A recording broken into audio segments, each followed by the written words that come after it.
¿Sabías que tu libertad depende de la propiedad que tienes? Descubre por qué, en 60 segundos. La razón por la cual los hombres entran en sociedad es preservar su propiedad. Imagina vivir en un mundo donde todo lo que tienes es controlado por otros. Locke defendía que solo cuando protegemos nuestra propiedad, protegemos nuestra libertad. John Locke, considerado el padre del liberalismo, cambió la forma en que entendemos el poder y la libertad. Para él, la libertad no era solo un derecho, era el fundamento de toda sociedad. Locke defendió la idea radical de que el gobierno no debe interferir en nuestras vidas, excepto para proteger nuestros derechos. La vida, la libertad y la propiedad eran sagradas para él. El liberalismo también ha impulsado la ciencia y la tecnología, al permitir que las ideas fluyan libremente y se cuestionen las creencias establecidas. Comparte si crees tener el poder de proteger tu libertad. John Stuart Mill y el liberalismo social, la verdad en 60 segundos. Imagina un mundo donde cada persona es dueña de su destino, pero nunca a costa de otros. Esa es la visión de Mill, libertad individual con respeto mutuo. ¿Sabías que uno de los mayores defensores de los derechos individuales fue también el mayor promotor de las libertades sociales? Según Mill, tus derechos terminan donde empiezan los de los demás. Mill fue un pionero del liberalismo social, argumentando que una sociedad libre debe proteger el derecho de cada individuo a expresarse, siempre que no cause daño a otros. La clave de una sociedad justa está en el equilibrio entre libertad y responsabilidad.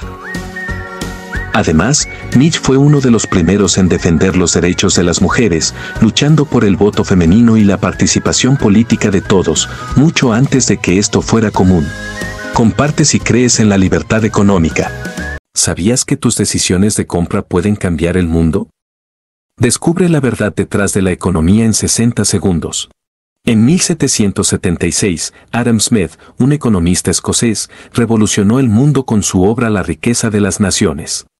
En ella reveló un principio poderoso: el interés propio impulsa la prosperidad colectiva.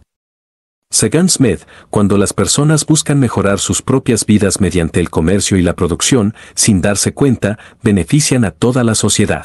Esto lo llamó la mano invisible. El mercado, si es libre, se autorregula, generando riqueza y progreso. ¿Qué pasa si te digo que la libertad económica es la verdadera libertad?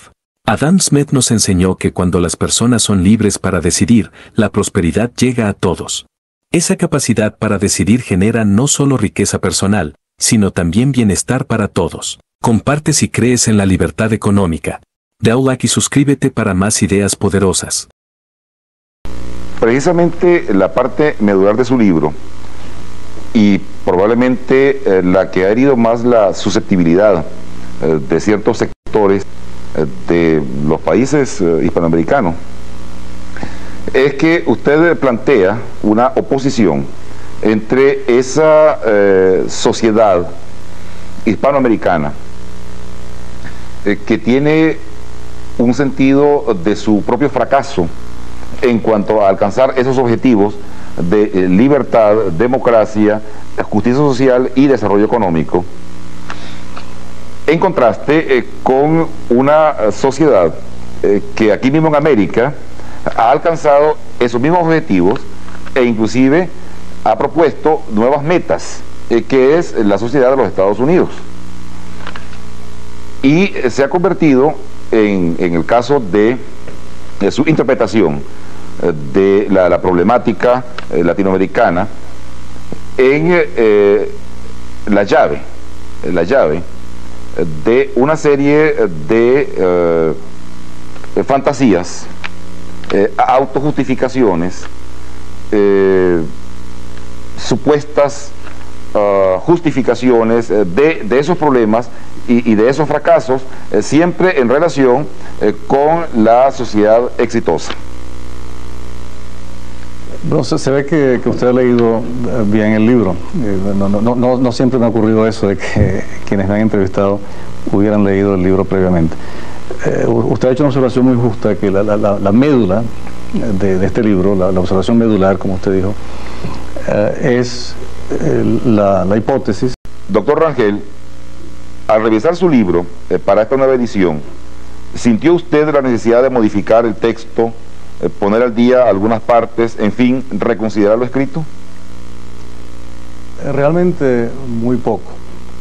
Cuando Editorial Cosmos me propuso hacer una edición nueva y además para ser distribuida en toda América Latina por primera vez, naturalmente revisé el libro y me encontré, para mi sorpresa, porque tenía años que no lo había vuelto a leer, con que prácticamente el libro en su forma original, escrito hace ya 10 años, decía más o menos todo lo que yo querría decir también hoy sobre América Latina. De manera que ponerme a revisarlo en el sentido de agregarle cosas o anécdotas o hechos ocurridos desde entonces no tenía mayor sentido. Lo que hice fue quitarle algunos anacronismos demasiado flagrantes, pero en general el libro que los lectores tienen ahora disponible en esta nueva edición de Editorial Cosmos es el libro tal cual como apareció en 1976 simultáneamente en Venezuela, editado por Monte Ávila de Caracas, y en París, editado por Robert Laffont. ¿Podría explicarnos cuál es exactamente el contenido del mito del buen salvaje? Pues sí, mire, los mitos de América Latina o de América Hispana no los creamos desde luego nosotros. Como tantas otras cosas, las hemos recibido de nuestro pasado en el viejo mundo, de la herencia cultural europea y asiática, ¿no? Y uno de los mitos más persistentes de la humanidad es la idea de que antes de la época que estamos viviendo, los hombres que nos formulamos ese mito y nos ayudamos con él, en una época mítica justamente, hubo una sociedad feliz, perfecta, ¿no? La edad de oro la llaman, ¿no? Y que la edad actual en la que estamos viviendo es una edad inferior, porque ha habido la caída.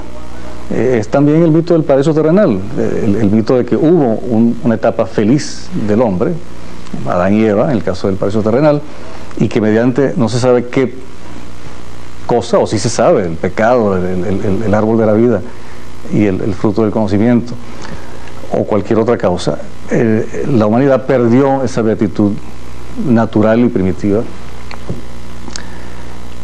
Pues bien, los europeos y en general la gente del viejo mundo, que es la masa continental euroasiática y africana, se habían conocido siempre unos a otros, más o menos, ¿no? De manera que no podía surgir, salvo como una ficción, la idea de que existía en alguna parte todavía una sociedad incontaminada.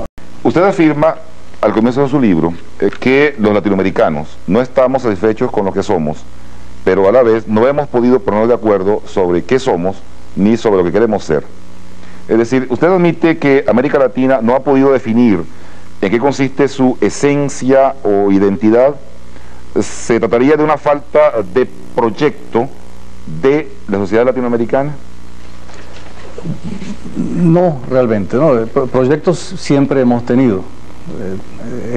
Ninguna sociedad realmente vive sin un proyecto, ningún individuo tampoco.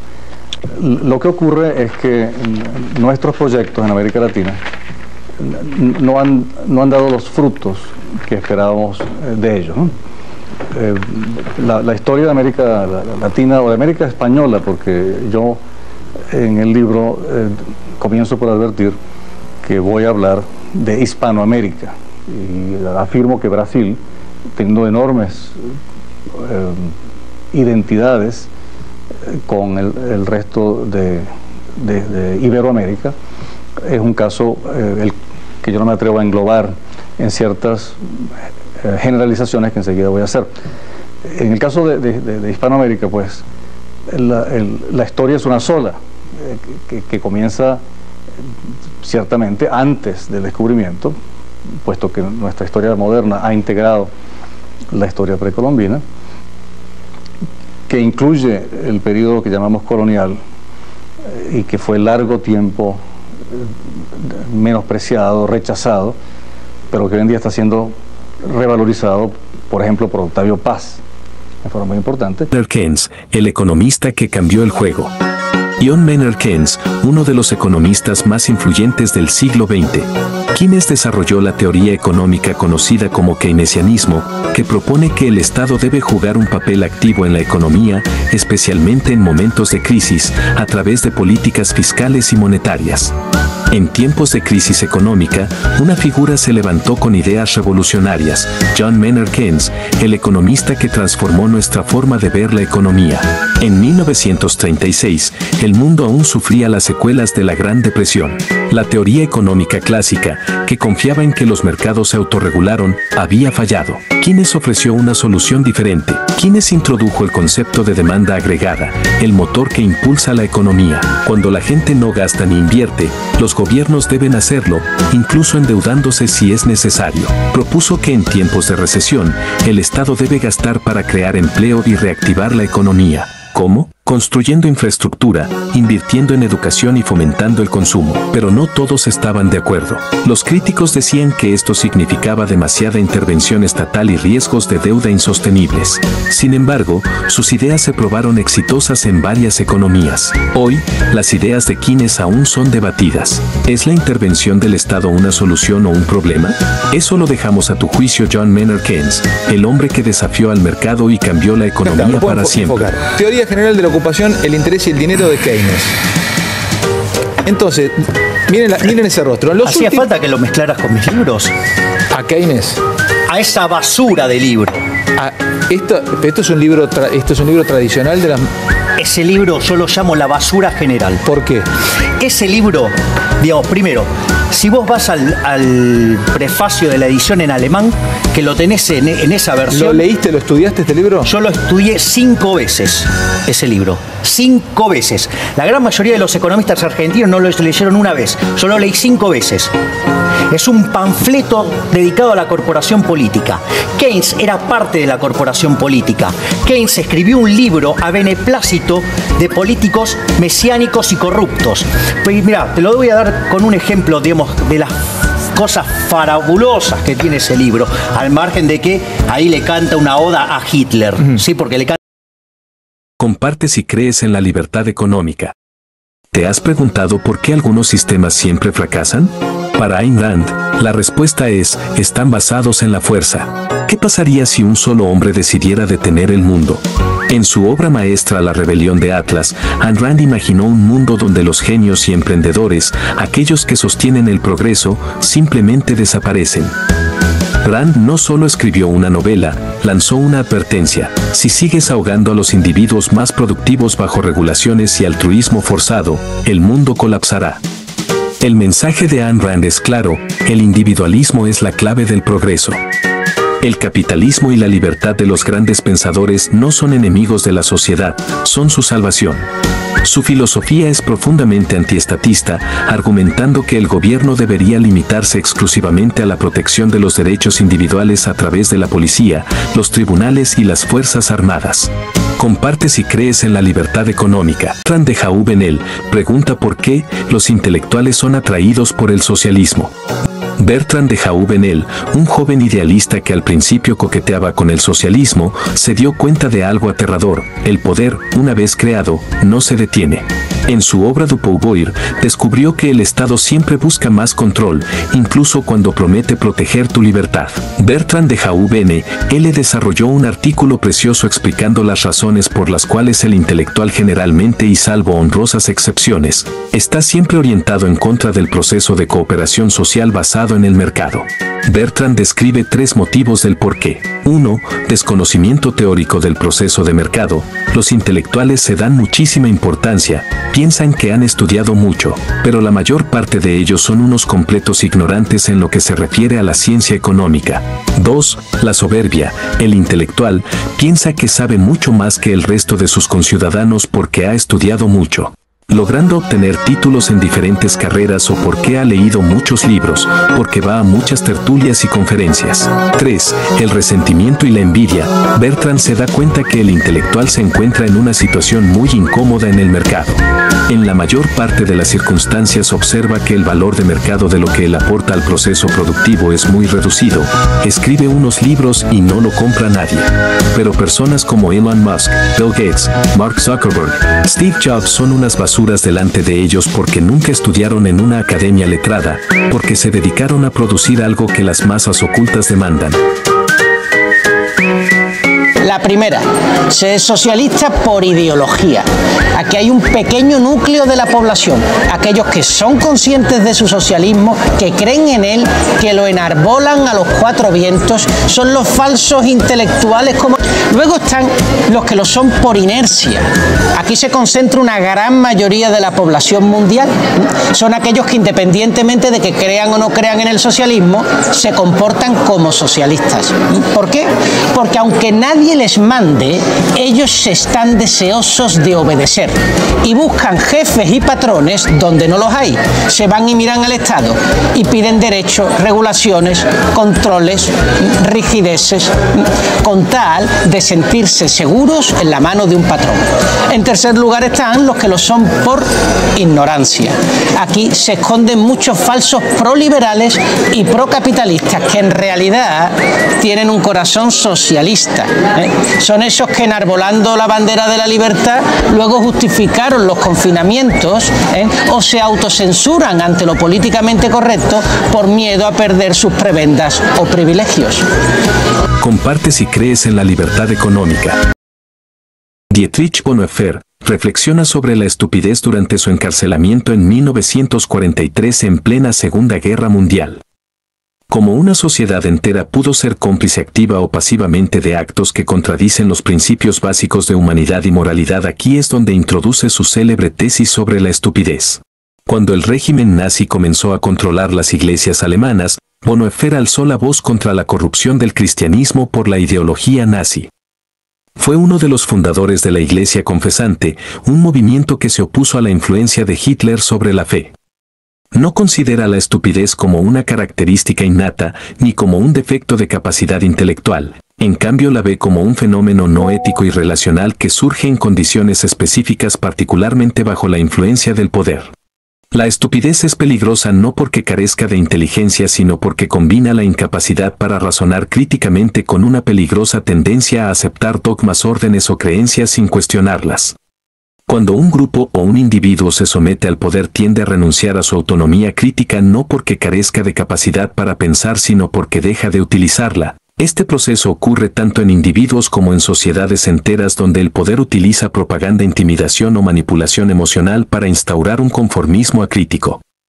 La estupidez no es principalmente un fenómeno individual sino colectivo. Una persona aislada puede mostrar mayor capacidad crítica, pero en grupo las dinámicas sociales y las presiones del entorno tienden a reducir esta capacidad. Este fenómeno puede observarse en movimientos de masas donde el comportamiento de los individuos se homogeniza y las decisiones se toman más por imitación o impulso que por reflexión. El miedo es un elemento central en la perpetuación de la estupidez. Una sociedad sometida al terror, ya sea física o psicológica, tiende a buscar refugio en simplificaciones, clichés y figuras de autoridad que prometen seguridad. Aunque estas promesas sean ilusorias o destructivas, la estupidez no se corrige con argumentos lógicos o evidencia. Las personas estúpidas no están interesadas en la verdad. Están atrapadas en una burbuja ideológica que rechaza cualquier información que contradiga su visión del mundo. La verdadera libertad no está en hacer lo que queramos, sino en hacer lo correcto. Dietrich Bonhoeffer. God forgive us if we do this. Will He forgive us if we don't?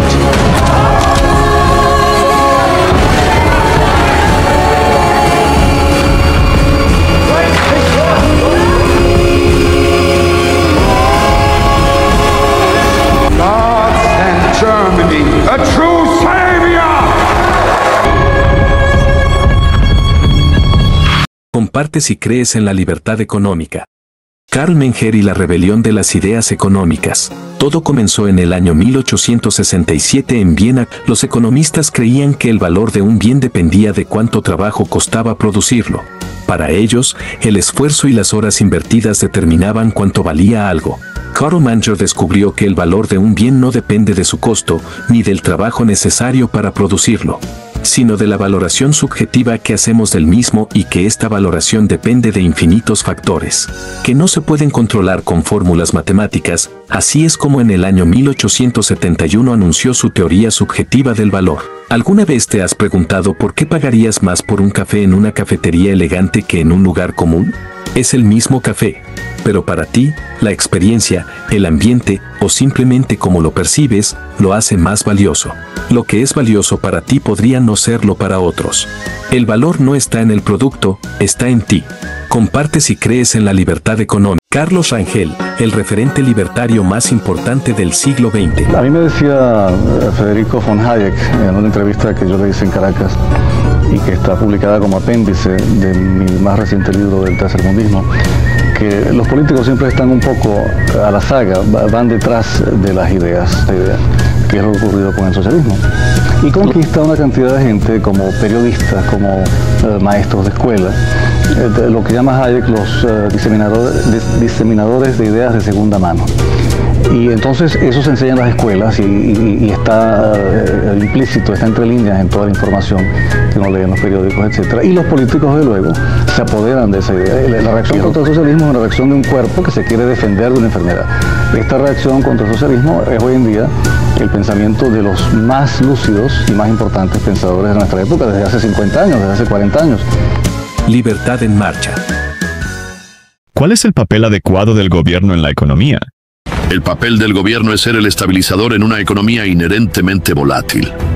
Los mercados, por sí solos, no siempre asignan recursos de manera eficiente. De hecho, pueden caer en ciclos destructivos de auge y caída, dejando a millones de personas sin empleo y sin sustento. ¿Es correcto que las personas sufran por los caprichos del mercado? Creo que no. En tiempos de crisis, el gobierno tiene la responsabilidad moral y económica de intervenir, aumentando el gasto público para crear empleos y estimular la demanda. Si las personas no tienen dinero para gastar, las empresas no tienen clientes y la economía entra en un círculo vicioso. Es por eso que propongo que el Estado invierta en infraestructura, educación y proyectos públicos cuando la economía lo necesite. Dejemos que el gobierno haga lo que los individuos no pueden hacer colectivamente en una crisis. John, tu confianza en el gobierno es admirable, pero también peligrosa. El papel del gobierno debe ser limitado, restringido principalmente a garantizar la seguridad, la justicia y la protección de la propiedad privada. Cada vez que el Estado interviene en la economía, interrumpe el orden natural del mercado. Los precios, las ganancias y las pérdidas son las señales que necesitamos para asignar recursos eficientemente. Cuando el gobierno manipula esas señales, crea distorsiones. Permitir que el Estado estabilice la economía solo lleva a un crecimiento descontrolado de su poder. ¿De verdad crees que los burócratas saben más que millones de personas tomando decisiones individuales en el mercado? Además, las intervenciones frecuentemente terminan empeorando las cosas, como vimos con las políticas inflacionarias que llevaron al colapso en Alemania en los años 20. Mi postura es simple. Confía en el mercado, no en el gobierno. Comparte si crees en la libertad económica. La salida venezolana, esto es muy duro, pero es realmente lo que yo creo, la salida venezolana no pasa ni por la intervención externa ni por la apertura del sistema democrático. La única forma de voltear a Maduro en este momento es un pueblo decidido a recuperar su libertad. Ahora es un pueblo desarmado. Claro. Es un pueblo que va a tener que luchar contra los tiranos sin armas. No va a ser una revolución violenta, por lo menos no la del pueblo contra los tiranos, sí la de los tiranos contra el pueblo. Eso va a ser una masacre. Ahora, decía Hegel en la dialéctica del amo y del esclavo, que el esclavo era esclavo porque no estaba dispuesto a morir. Claro, el esclavo al final del día, esto lo explica Hegel de una manera maravillosa, es el choque de dos personas. Esto es una metáfora filosófica, digamos así, ¿no? Es una idea filosófica. Chocan dos hombres y el que tiene miedo a morir es el que se convierte en esclavo, porque elige su esclavitud en lugar de la muerte. Es decir, la muerte es, digamos así, el horizonte de la práctica política revolucionaria al final del día. ¿Estoy dispuesto a morir o no por la libertad de mi pueblo? Bueno, el pueblo venezolano hoy no está dispuesto a morir. El pueblo cubano tampoco está dispuesto a... Y Cuba está desde 1959. Y los venezolanos desde la llegada del chavismo a principios de los años 90. ¿Qué va a pasar ahí? No lo sé. Lo que sí estoy seguro que salida democrática no hay, porque ya vemos que no están dispuestos a perder las elecciones, y salida de intervención extranjera no creo que estemos viviendo en tiempos de intervencionismo militar de los Estados Unidos. Comparte si crees en la libertad económica. Quiero preguntar, ¿qué es lo que tú ves en la derecha que te hace encontrar una simpatía política? ¿Por qué es que te asumes como alguien de derecha? Bueno, primero quisiera hacer un comentario sobre tu comentario que me ha parecido sumamente interesante. Uno de los grandes problemas de la derecha es su falta de identidad. Como no tienen identidad, tienen vergüenza de lo que son. Por eso no solamente en México es frecuente encontrar que las personas que supuestamente estarían en la derecha, por lo menos en las configuraciones partidarias tradicionales, hacen todo lo posible incluso para negar la vigencia de la díada izquierda-derecha. Estoy diciendo de que la gente de la derecha se esfuerza por negar que está vigente todavía la categoría izquierda-derecha. Entonces, ¿qué te dicen? Te dicen así: no, vivimos en un mundo muy complejo, un mundo surcado por distintas corrientes políticas, muy plurales todas, entonces es una simplificación hablar de izquierdas y derechas, eso es algo de otros tiempos. Es que precisamente la díada izquierda-derecha consiste en una simplificación de un mundo complejo. Imagínate, ¿acaso si todos estuviésemos obligados a hablar con las categorías políticas apropiadas? Tendríamos que hablar de los trotskistas, los marxistas, los leninistas, los socialdemócratas y así hasta el absurdo, y la gente no tiene una formación política sustancial como para poder hablar en esos términos. Por eso recurrimos a simplificación. Eras de la derecha. Ha sido, o lo es en México, combatir el populismo. Porque no saben lo que es. A ver. No saben lo que es. O sea, porque, digamos, tienen por enemigo a Chávez, tienen por enemigo a López Obrador, incluso a Lula, que no sé si sea populista. ¿Por qué proponer que se abrace el populismo desde la derecha? Porque el populismo no es una ideología política, sino que es una forma de hacer política. Es una forma de discurso político, claro. Porque es una estrategia que se articula bien con las demandas de un sistema democrático que necesita construir la ficción del pueblo. Ernesto Laclau es el teórico postmarxista, dicho sea de paso, más importante de esta corriente, el populismo. Ahora, curiosamente, las derechas no han leído Laclau. Ahí hay una anorexia cultural e intelectual enorme, porque podrían comprender que para hacer política en democracia uno tiene que construir al pueblo discursivamente. Entonces, cuando las derechas dicen el problema es el populismo, no entiende que el problema en verdad es otro, no es tanto el estilo, es la sustancia. Comparte si crees en la libertad económica. Hayek, el hombre que predijo el peligro del socialismo. ¿Sabías que hay un hombre que advirtió al mundo sobre los peligros del socialismo y nadie le escuchó hasta que fue demasiado tarde? Friedrich Hayek, un economista austríaco, escribió El camino de servidumbre en 1944, donde predijo que el control total del gobierno sobre la economía terminaría por destruir nuestras libertades. Para Hayek, el socialismo no solo era una idea económica, era una trampa peligrosa que llevaría al totalitarismo. Y él lo vivió en carne propia, viendo cómo Europa caía bajo regímenes autoritarios. Su advertencia era clara: cuando el Estado toma el control de la economía, también toma el control de las personas. Hoy, muchos siguen pensando que un gobierno fuerte traerá justicia y bienestar para todos. ¿Pero a qué costo? Hayek lo advirtió: si sacrificas tu libertad por seguridad, al final no tendrás ni una ni otra. Es decir, esta es una sociedad que está infectada de socialismo. Y lo que hay que lograr es sacar el socialismo de la cabeza de la gente, ¿sí? Y los principales promotores de estas ideas son los políticos. Porque los liberales somos los únicos que le enrostramos a los políticos que ellos no son la solución, que ellos son el problema. Los políticos son una suerte de sociópatas que quieren hacernos creer que nosotros somos inválidos mentales, inválidos en todo sentido, porque no podemos vivir si no fuera por ellos. En realidad, los que no pueden vivir sin nosotros son ellos. Nosotros somos gente de bien, gente que labura, y no vivimos abogando por la envidia, el odio, el resentimiento, el robo, sí, el trato desigual frente a la ley, que es esa inmundicia de la justicia social, que es lo más injusto que existe. porque implica robarle a una persona el fruto de su trabajo para dárselo a quien a mí se me da la gana. Pero ¿de dónde salieron esta manga de sátrapa? ¿Sabes por qué? Porque además en todo ese proceso, no solo que destruyeron la economía. Comparte si crees en la libertad económica. Javier Milei, la voz libertaria que revoluciona Argentina. Javier Milei es un economista, político y autor argentino, conocido por su estilo confrontativo y su defensa apasionada de ideas libertarias. Milei se ha destacado en el ámbito público por su crítica al Estado, la política tradicional y las políticas intervencionistas. Es un ferviente defensor del libre mercado, el individualismo y la reducción drástica del gasto público. En un país acostumbrado al ruido de la política tradicional, una voz disruptiva emerge para romper el silencio. Javier Milei, el economista libertario que desafiaba al sistema. Conocido por su estilo frontal y su defensa inquebrantable de la libertad, Milei ha llevado al centro del debate temas como la dolarización, la reducción del gasto público y el fin del intervencionismo estatal. Bueno, en primer lugar, la diferencia entre un genio y un loco es el éxito. Primera cuestión, ¿no? O sea, a muchos que tildaron de loco, después, pensá cuando los hermanos Wright empezaron a pensar volar. Era una locura. Es más, el choreo, ahora hay que trabajar honestamente. Le va a parecer una locura ahí, claro. Digamos, ellos, todo lo que sea honesto les va a parecer una locura.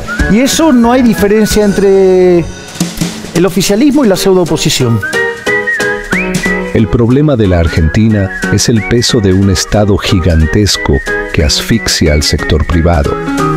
La solución es clara: menos impuestos, más libertad. Con un mensaje que conecta especialmente con los jóvenes, Milei se ha convertido en un fenómeno político. Su partido, La Libertad Avanza, representa una nueva esperanza para quienes creen en un cambio profundo. Es decir, esta es una sociedad que está infectada de socialismo. Y lo que hay que lograr es sacar el socialismo de la cabeza de la gente, ¿sí?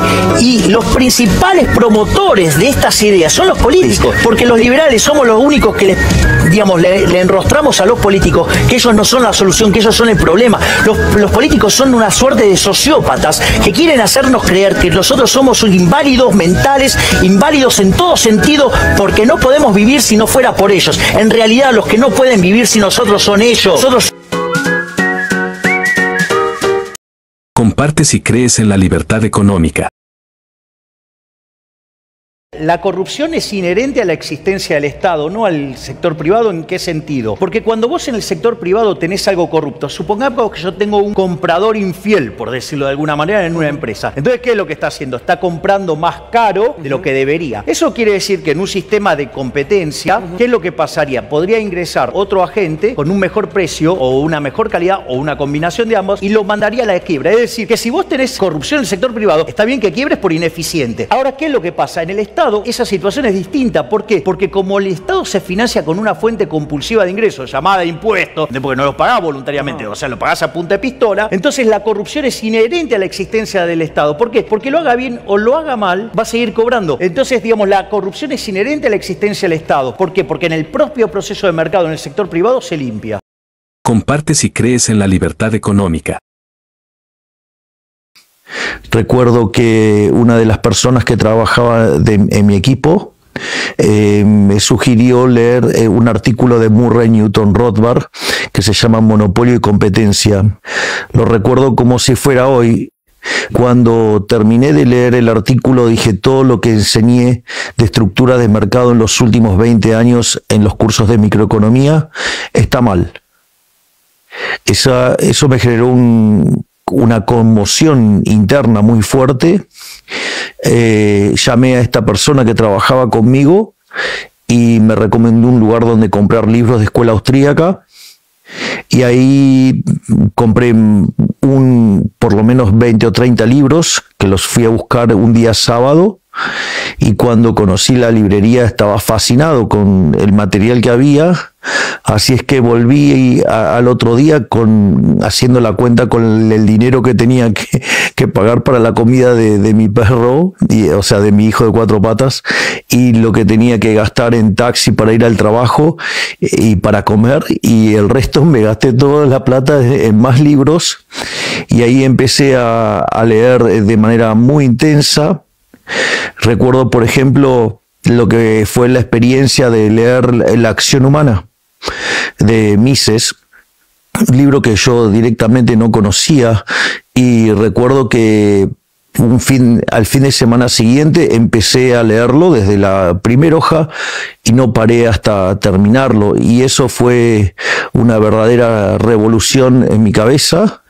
Y de la mano de la lectura de los autores austríacos como Rothbard, como Mises, como Hayek, como Hoppe, digamos, como Jesús Huerta de Soto, como, digamos, Juan Ramón Rayo, digamos, como Philippe Bagus, como, digamos, Walter Block, digamos, eso fue muy inspirador, y en un momento llegué a los trabajos de Alberto Venegas Lynch hijo, y además tuve el placer y el honor de poder conocerlo, y hoy somos amigos, de hecho.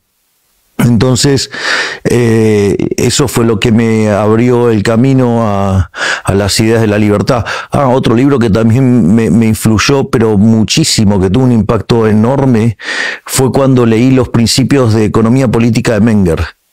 Fue verdaderamente revelador, o digamos leer a Eugene von Baber, digamos, fueron cosas verdaderamente que pusieron en jaque todo el pensamiento que tenía. Yo tenía una idea ligera y pobre acerca de la escuela austríaca. Comparte si crees en la libertad económica. Una filosofía política de pretensión moderna y progresista y futurista como es el marxismo, recoge esta metodología intacta. Habla expresamente de un supuesto comunismo primitivo, donde el hombre era feliz, no habiendo ocurrido lo que Rousseau señala como la desgracia de la humanidad, no haber impedido que alguien dijera esto es mío y cercara un terreno. Luego, la caída, que en el caso del marxismo no es comer la fruta del árbol de la vida, sino la invención supuestamente arbitraria de la propiedad privada, y la redención, que será la revolución y el establecimiento del comunismo, con lo cual volveríamos a la Edad de Oro. De manera que el mito está calcado perfectamente por esta filosofía pseudomoderna, en realidad reaccionaria hasta lo más profundo de su esencia. Y el revolucionario marxista, el guerrillero, que aparece en las portadas del libro, es justamente quien va a redimir a América en primer lugar y luego al mundo supuestamente de la caída. Por eso el libro se llama Del buen salvaje al buen revolucionario. El revolucionario marxista, digamos encarnado en Che Guevara, es el profeta, el Cristo, mediante quien se va a lograr la salvación, la redención, y no la vida eterna, pero sí la supuesta perfecta armonía del comunismo. La escuela austríaca en 60 segundos. Seguro que lo has escuchado antes, ya sea por haber leído autores como Mises, Hayek, Rothbard, todos pertenecientes a esta escuela, o tal vez hayas escuchado a Javier Milei hablando en más de una ocasión sobre los austríacos. La escuela austríaca nació en el siglo XIX, defendiendo la idea de que las decisiones individuales son el motor de la economía. Para los austríacos, el mercado es un organismo vivo. Cada decisión de compra y venta ayuda a regular los precios. Sin intervención estatal, el mercado puede prosperar y adaptarse. Cada vez que el gobierno se involucra, genera ineficiencias y crisis económicas. La verdadera prosperidad radica en la libertad de elegir. Libertad para prosperar, no burocracia. En la escuela austríaca, tu elección tiene un impacto real. Al optar por la libertad económica, construye tu propio camino hacia el éxito. ¿Estás listo para tomar el control? Comparte si crees en la libertad económica. Pero la democracia venezolana adoleció de dos defectos fundamentales que son los más graves que tiene y de los cuales no se ha curado. Uno es que no tuvo oposición. El pacto de Punto Fijo mató a la democracia venezolana. Correcto. Porque la despojó de un mecanismo esencial que es la oposición. Porque la oposición significa, en primer lugar, la dificultad de hacer disparates desde el gobierno, porque hay una oposición vigilante encima para denunciar y gritar y protestar. Y en segundo lugar significa una alternativa de poder. Eso que llaman la partidocracia es lo que trato de explicar. Es que no hubo oposición y no hubo alternativa de poder, porque por el pacto de Punto Fijo no hubo oposición más nunca en Venezuela. No hubo nunca realmente un partido de oposición, porque todos los partidos al dejar el gobierno siguieron participando de muchos beneficios del gobierno y eran cómplices y socios del gobierno. Si en Venezuela hubiera habido una oposición, muchos de los inmensos disparates que se han hecho no se habrían podido hacer. ¿Alguna vez te has preguntado por qué unas naciones son prósperas y otras no? Adam Smith, en su obra La riqueza de las naciones, 1776, nos dio la respuesta: el libre mercado, la división del trabajo y la competencia. Hoy exploraremos sus ideas y cómo han moldeado el mundo moderno. Smith explicó que la clave del progreso es la división del trabajo. En una fábrica de alfileres, si cada trabajador hace una tarea específica, la producción se multiplica. Esto no solo aumenta la eficiencia, sino que también genera más riqueza para todos. Además, introdujo la famosa metáfora de la mano invisible: cuando las personas persiguen su propio interés, sin quererlo, benefician a la sociedad. Un panadero no hace pan por altruismo, sino para ganarse la vida, pero en el proceso alimenta a la comunidad. Smith también criticó el mercantilismo y defendió la libre competencia. Argumentó que cuando los gobiernos imponen barreras y monopolios, perjudican la economía. En cambio, al permitir la competencia, los precios bajan, la calidad mejora y todos ganan. Las ideas de Smith dieron origen al capitalismo moderno y siguen vigentes hoy. Gracias a ellas, millones han salido de la pobreza. La libertad económica no es solo una teoría, sino una herramienta para el progreso. ¿Estamos aprovechándola al máximo? Adam Smith, investigación sobre la naturaleza y causas de la riqueza de las naciones. La gran investigación de Smith de 1776, con grandes aportes, grandes descubrimientos. Aquí es donde por primera vez alguien estudia a fondo el funcionamiento del mercado, de cómo el hombre, buscando satisfacer sus necesidades personales, contribuye poderosamente con el desarrollo de la sociedad, porque a partir de allí es un generador de riqueza. Este es un libro clásico, fundamental, uno de los pilares del liberalismo económico en el mundo. Adam Smith, investigación sobre la naturaleza y causa de la riqueza de las naciones. Un libro fascinante, grueso, exigente, pero que allí está, planteándonos grandes respuestas y no pocos desafíos. Comparte si crees en la libertad económica. Lápiz que nos enseñó la libertad. ¿Te has preguntado alguna vez cómo algo tan simple como un lápiz llega a tus manos? Detrás de este humilde objeto hay una increíble lección sobre la libertad y la cooperación humana. Hoy te contaremos la historia de Leonard Read y su famosa obra, Yo, el lápiz.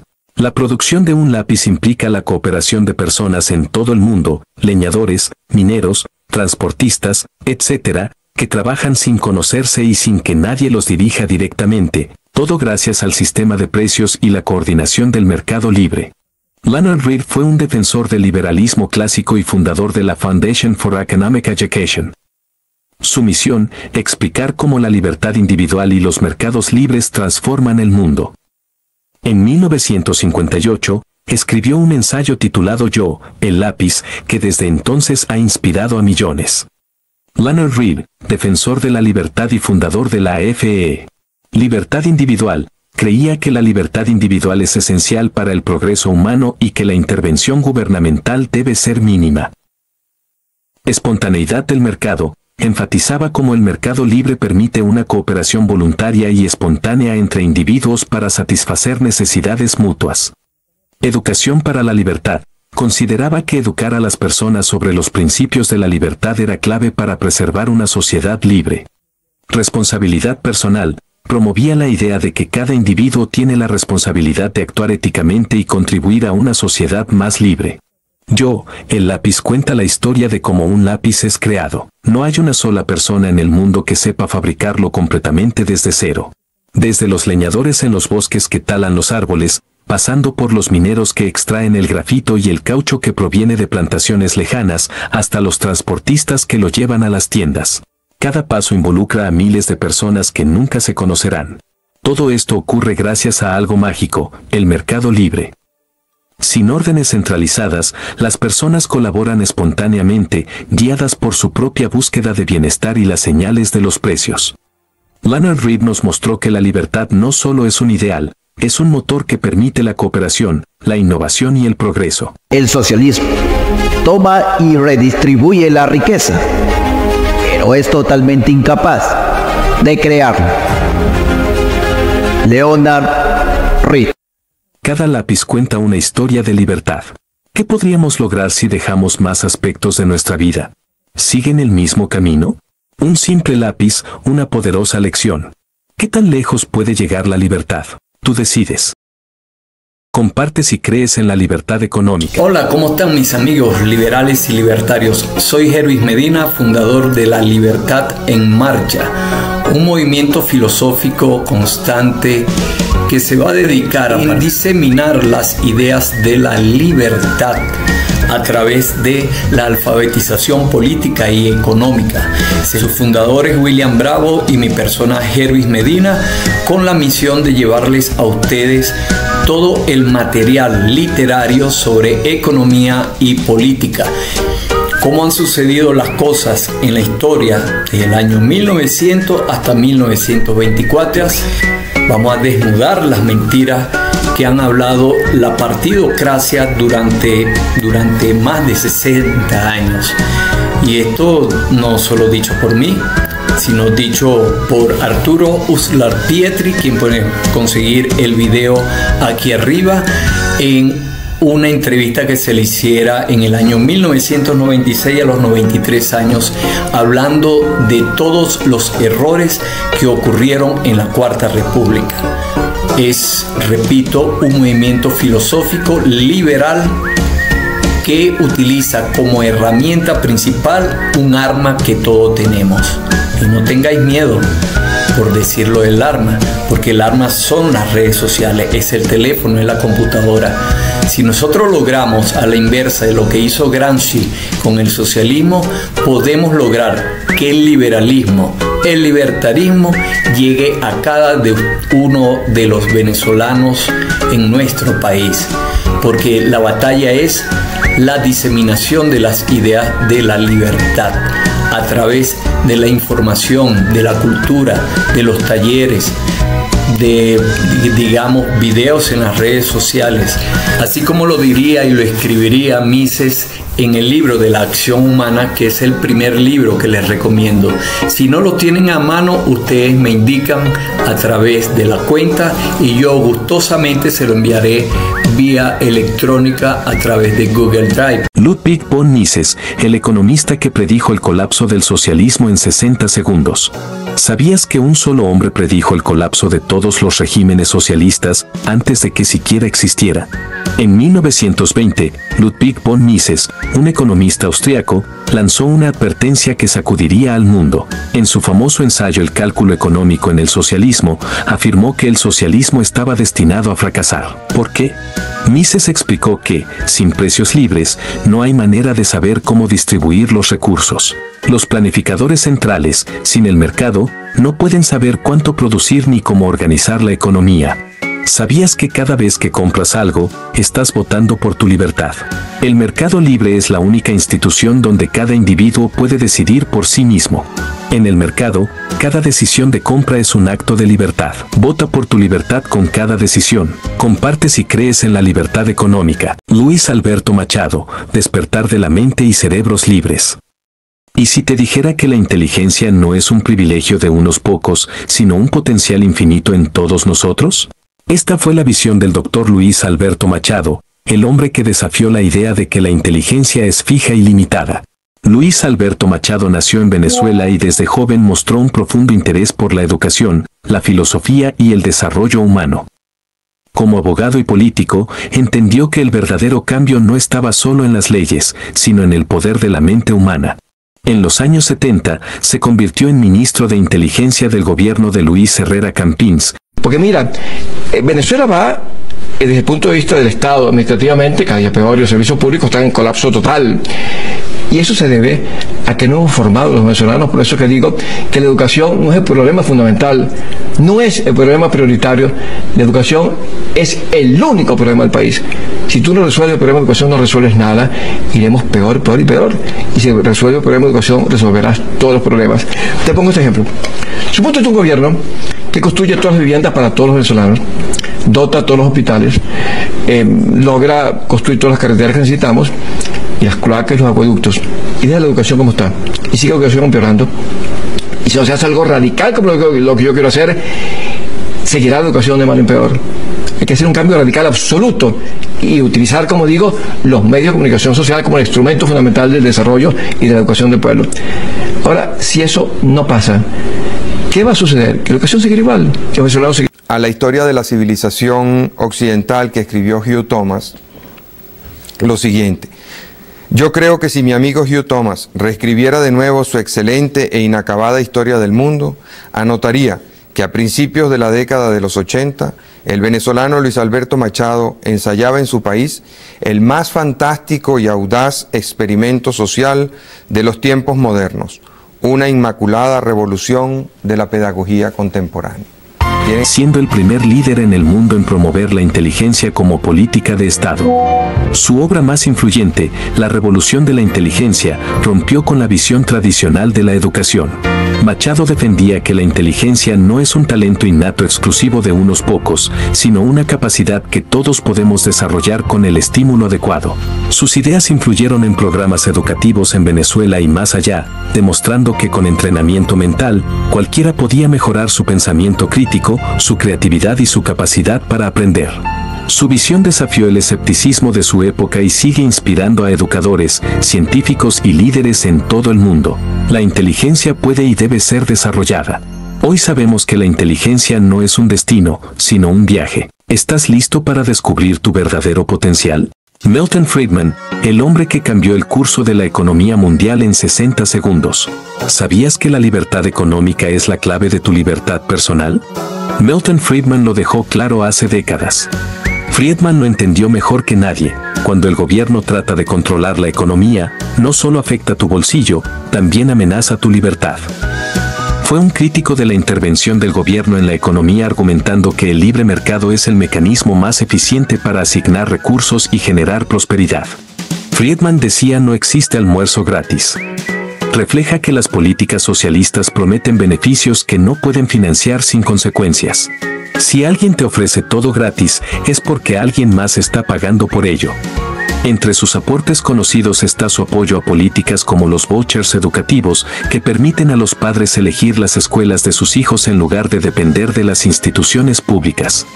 Comparte si crees en la libertad económica. Murray Rothbard, el padre del anarcocapitalismo. ¿Sabías que existe un pensador que llevó las ideas de la libertad al extremo de cuestionar incluso la necesidad del Estado? Su nombre es Murray Rothbard, el padre del anarcocapitalismo. Rothbard combinó la economía de la escuela austríaca con la filosofía de los derechos naturales, creando un sistema que defiende una sociedad basada en la propiedad privada y el libre mercado, sin ninguna intervención estatal. Para él, el Estado es una institución coercitiva que vive a costa de los ciudadanos. Su solución, eliminarlo y dejar que las personas gestionen justicia, seguridad y economía de manera voluntaria. Sus obras, como Man, Economy and State, siguen inspirando a quienes sueñan con un mundo verdaderamente libre. Comparte si crees en la libertad económica. Pregunta: ¿por qué la gran mayoría de intelectuales son socialistas? Respuesta: porque la gran mayoría de personas son socialistas. Y es que si te pones a pensar, hay un montón de razones por las cuales las personas se hacen socialistas. Yo hoy te voy a dar hasta 3 razones fundamentales. La primera: ser socialista por ideología. Aquí hay un pequeño núcleo de la población, aquellos que son conscientes de su socialismo, que creen en él, que lo enarbolan a los cuatro vientos, son los falsos intelectuales como Chomsky o los presidentes como Gustavo Petro. Luego están los que lo son por inercia. Aquí se concentra una gran mayoría de la población mundial. Son aquellos que, independientemente de que crean o no crean en el socialismo, se comportan como socialistas. ¿Por qué? Porque aunque nadie les mande, ellos están deseosos de obedecer y buscan jefes y patrones donde no los hay. Se van y miran al Estado y piden derechos, regulaciones, controles, rigideces, con tal de sentirse seguros en la mano de un patrón. En tercer lugar están los que lo son por ignorancia. Aquí se esconden muchos falsos proliberales y procapitalistas que en realidad tienen un corazón socialista. Son esos que, enarbolando la bandera de la libertad, luego justificaron los confinamientos o se autocensuran ante lo políticamente correcto por miedo a perder sus prebendas o privilegios. ¿Queréis nombres de estos últimos? Venga, otro día os lo doy. ¡Ánimo! Comparte si crees en la libertad económica. Sino dos casos, las privatizaciones. Lo primero, la primera manera de entrar al monstruo del Estado es pasar a privatizar rápidamente, inteligentemente y eficazmente esa piña de empresas perdidosas que son las que han llevado a Venezuela a este desastre. La deuda que tiene Venezuela actualmente, y esto es bueno que los venezolanos lo recuerden, no la contrajo el Estado venezolano. La deuda externa, que se acerca hoy a los 40.000 millones, ya actualmente sí hay parte, pero el grueso de ella no la contrajo el Estado venezolano ante el Congreso y con base a las leyes de crédito público. La deuda pública de Venezuela la crearon clandestinamente, ocultamente, disimuladamente, torpemente y escondidamente las empresas del Estado venezolano.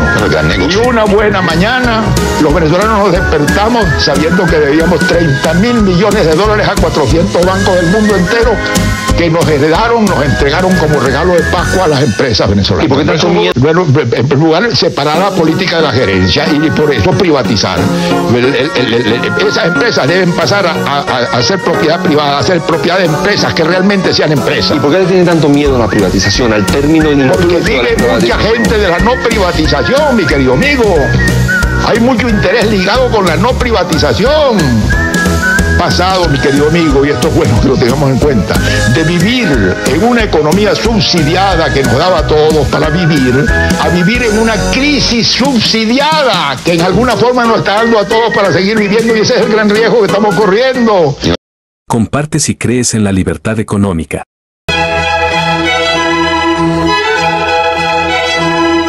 Amigos invisibles, hay una sola cosa que Venezuela tiene que hacer, que es eso que yo he llamado sembrar el petróleo.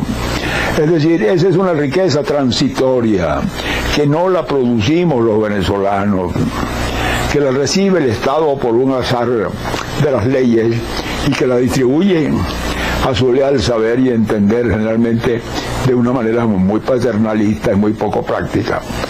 De modo que lo primero que habría que hacer es eso, sembrar el petróleo, hacer un plan nacional por medio del cual esa renta deje de ser una renta y se transforme en una remuneración de trabajo. ¿Crees en la libertad económica?